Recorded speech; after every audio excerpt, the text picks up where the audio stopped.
Up. Hair looks great, by the way. Thank you. Thank you. Okay, I have to say it too. The hair looks great. You know, I've gotten a lot of comments about my hair over the years and how it's been like awesome, you know. But I think the real thing is that like my eyes. Apparently, my eyes can heal things that aren't supposed to be healed. So that's more impressive in my mind. Wait, what do you mean by that? I got a traumatic cataract in my fight in last February, and apparently it's gone, and they're not supposed to heal. So, Wow. you know, like the hair's one thing, but you know, healing a cataract is it's pretty impressive if you ask me. So you're a pretty dangerous man, then I take it. Apparently, I've got a healing factor like Wolverine, so you know, there's something going on. So welcome back. Can you just talk to me about the matchup? What were your first thoughts when you got the name? I was supposed to fight Gabriel back in February of last year. So when his name popped up, it was there was no thought involved. I'd already prepared for him for quite a while. Actually, I had a lot of lead up to that fight in February, almost too much to the point where I ended up hurting myself. And dealing with something and creating bad habits and not having a good night when I finally did step in the octagon. So having prepared for him, it was pretty easy. And when I talked to Sean, he's like, "Hey, we'll get through this fight, and then you'll be right on track for 300." So it was a no-brainer. Is it weird to have a fight but already be kind of looking at the next fight and knowing at least when it is? Is that unique, or has that happened before in your career? It's unique, yeah. It's never happened before for me. So it's fun because it puts a little extra pressure on me, which I do enjoy. I like that feeling. So yeah, it's I haven't entertained any of the who do you want to fight and this and that. That is completely out of my mind at this point. Like I haven't even played with those ideas. But yeah, it's cool to know that like, hey, like we're gonna get through this fight, and who knows? It could be an easy night, it could be a tough night, and I could be banged up and this and that. And then it's like, well, you're gonna get right back into fight camp, and I fucking love that. I'm here to fight. And I know that I've been around for a long time, and I've had the ups and downs and this and that. But like, man, I love to fight. So knowing that I'm going to get a quick turnaround is awesome. I mean, the last time I had a turnaround like this is back in 2017, right? I fought at UFC 200, and then it was like 6 days later, Joe Silva called me up to fight Joe Lozon again in 2016.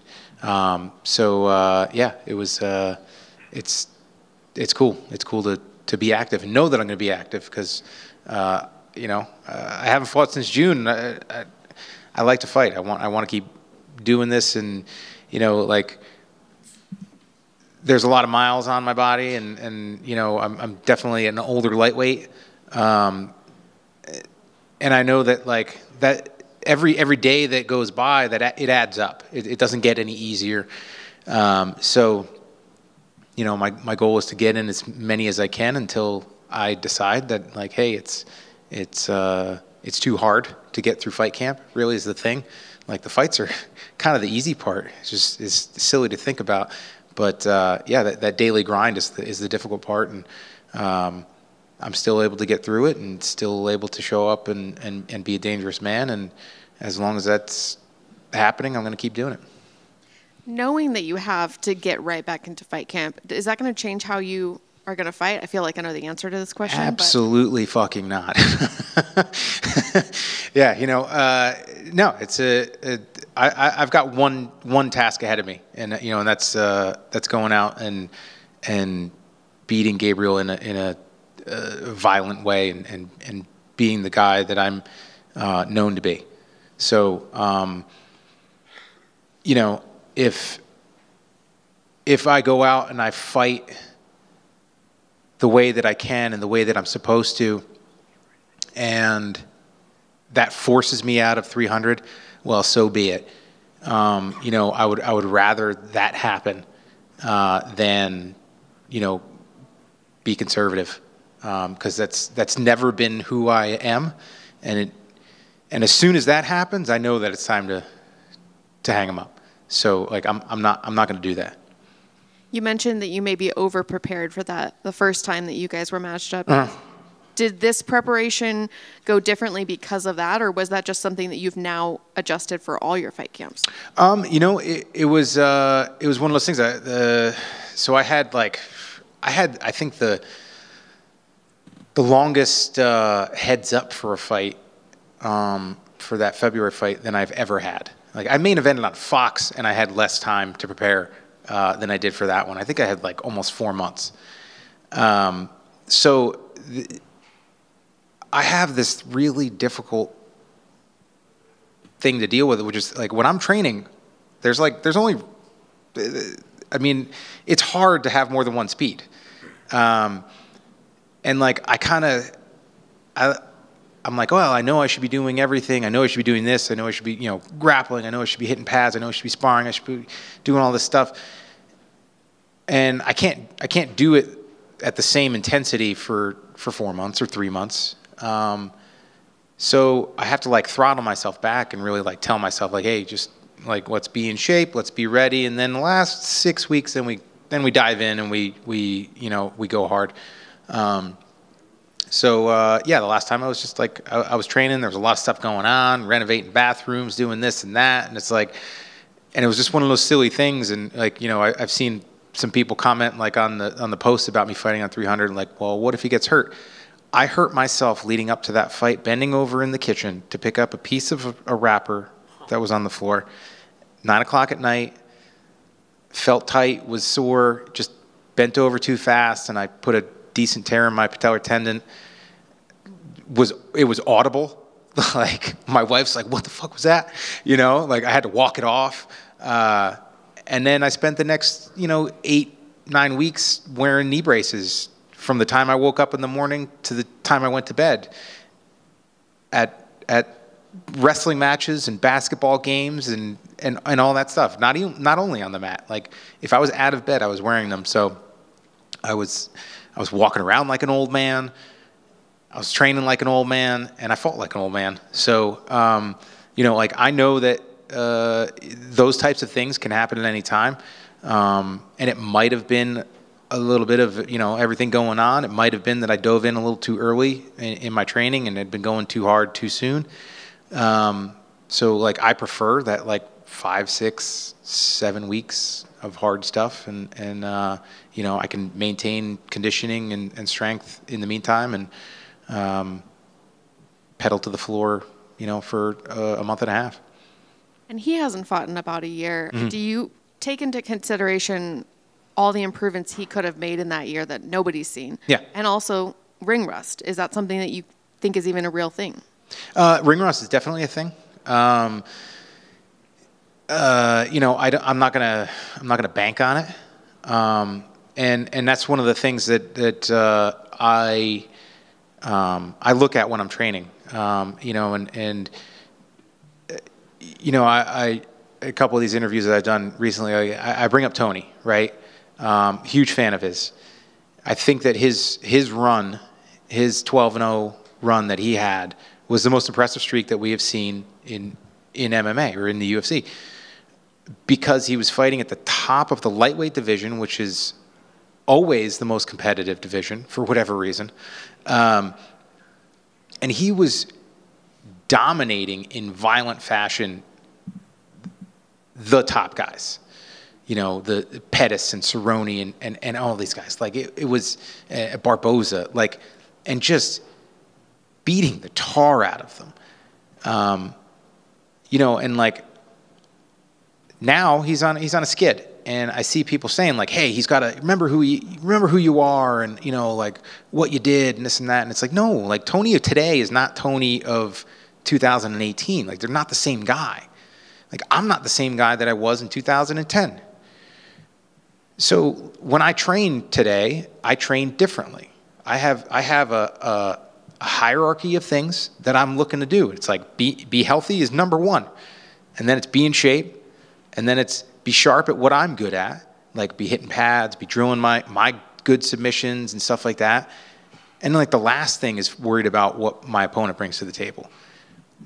So like, yeah, like Gabriel, we don't know what he's improved.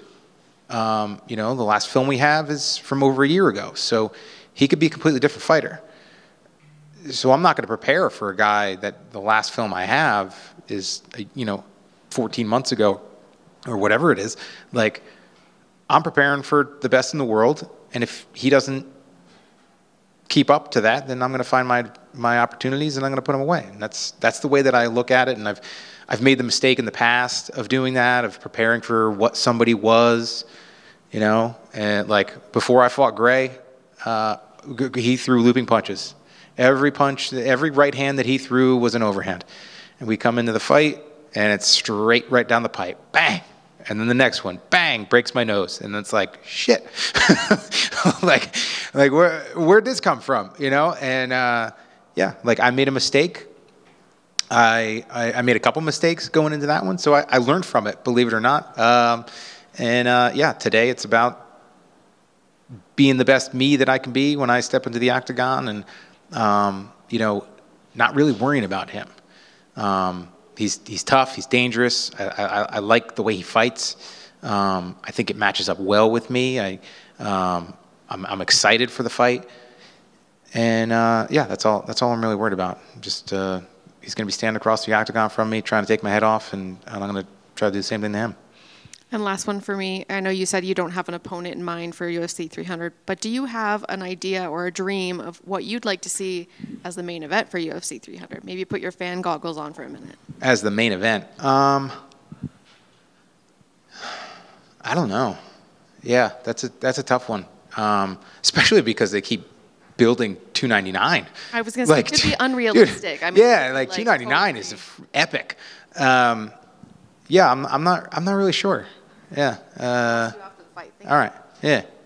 The only thing that I could say is that I'm going to start a petition, and I don't know if he's going to do it, but I want Bruce to introduce me as Jim fucking Miller at UFC 300. That is fantastic. That's fantastic. How many signatures we getting, right? This might be silly, but like, do you ever think about you were on this 3-fight win streak, finishing people, then you're supposed to fight Gabriel, he pulls out, you lose. So like, does that give you motivation? Like you pulled out and I lost the fight that we were supposed to fight. Not really. Like it's a different fighter. Like I said, that was not an easy camp for me. I went into that fight and I fought slow. And, wasn't dynamic, and that's exactly how I was in training. Who knows what could have happened? Like, we could have fought, he could have beat me. We could have fought, I could have beat him. Who knows? But the fortunate thing is that we get our opportunity on Saturday and go out and see who's the better man on January 13th of 2024, because it's a different night than what it would have been in February. And I like how you mentioned Tony and that epic streak. What would you like to see him do? Like, obviously you don't want to tell another fighter what to do with their career, but like, do you think it's time for him to hang it up, or like, what do you think? That's not up for me to say. I don't know Tony. I'm not close to him. That's for, his family, his coaches, his training partners. If they feel that way, they should be voicing that to him. I'd love to see him go out on a win. I really would. I'd love to see him. I'd love to see the like I said, I see people saying like, remember who you are, and that's. Like, no, like I'd love to see him find what makes him dangerous today, in 2024, and go out and fight that way. Because he's not a young kid anymore. So like, use the experience, but like you can't fight as reckless as you did. shit, the Gaethje fight, he's doing great. The Chandler fight, he's doing great. Like, he had his moments with Patty, and he had his moments with everybody that he's lost against recently. Like, he's still there. It's still there. It's just he has to figure out how to,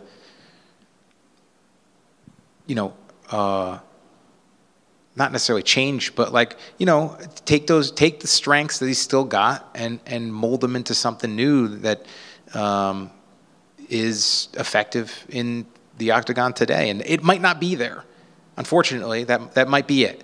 Like, the things that made him so great might have only been, he was only able to capitalize on when he was a young man. That might be it too. But I don't know. I'd love to see him, go on with a W. What do you think of, speaking of another lightweight killer that's been around forever, Dustin Poirier, taking on a young killer, Benoit Saint-Denis. What do you think of his decision to do that? I like it. I like the fight. I understand why some of the guys are, really picking fights and this and that, right? Like, obviously, if you're making pay-per-view points or this or that, you obviously want to sell well, but like, time is a commodity, and like it, the hourglass that we have as fighters and athletes, like, it speeds up, right? Like, once it starts to slip and it starts to go, it goes a lot faster. So taking those extended layoffs, I don't know if there's a benefit to it. I mean, maybe if you're really picking your fights and stuff like that, but like, once those reflexes start to go, they go. And yeah, like, maybe you can drag it out, but like, Dustin's awesome. I love watching him fight. I think this is a great fight. I think it's a dangerous fight, and yeah, I'm excited to watch that one. And then finally, for me, I don't know if you saw this, but Anthony Smith said that you have a 50-50 chance to beat Brock Lesnar. Mm-hmm. Do you agree with that? Of course. Yeah.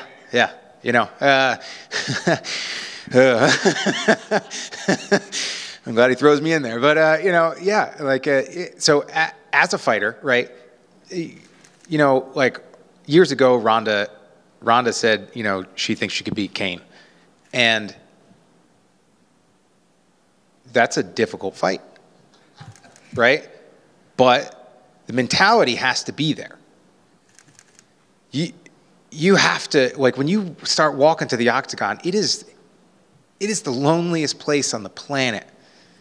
Right? Like, I firmly believe in training like you're an up-and-comer.